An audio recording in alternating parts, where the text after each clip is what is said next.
Meanwhile, President Trump has signed an executive order imposing tariffs of 25% on steel and 10% on aluminum.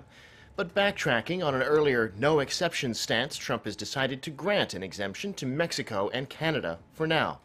That could change, though, depending on the ongoing negotiations on the North American Free Trade Agreement, NAFTA. Jong-hong reports. In the end, President Trump stuck to his guns, this despite fierce protests from trading partners and even collective concern from members of the Republican Party, who claimed the measures would weaken the competitiveness of U.S. industries.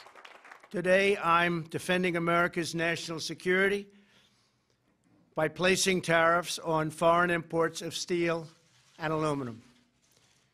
We will have a 25% tariff on foreign steel and a 10% tariff on foreign aluminum when the product comes across our borders. But he held off a decision on Canada and Mexico, saying that negotiations are ongoing on NAFTA.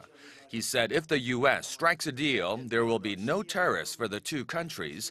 But if talks fall apart, the U.S. will terminate NAFTA and start all over again. He did say that he's optimistic a deal would be reached. In any case, Trump said 15 days remain until the tariffs take effect, and exemptions will be made on a case-by-case basis, considering, quote, fairness on trade. President Trump spoke at length about how the U.S. industry have been taken advantage of over the years.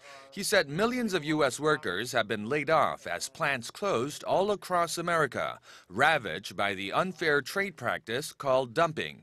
He said this was not just a disaster for the economy, but also national security.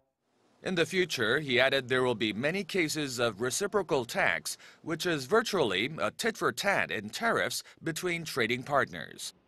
The tariff decision deals a blow to Korea, which will have to come to grips with Trump's move. Seoul's Trade Minister Kim Jong has been meeting with congressional and Senate leaders, pitching the message that Korean steel is not a threat to the U.S. steel industry and is actually contributing to the U.S. economy through local investments. In the next 15 days, Korea plans to make a final pitch to try to minimize the tariff impact. Jong-hong, Arirang News.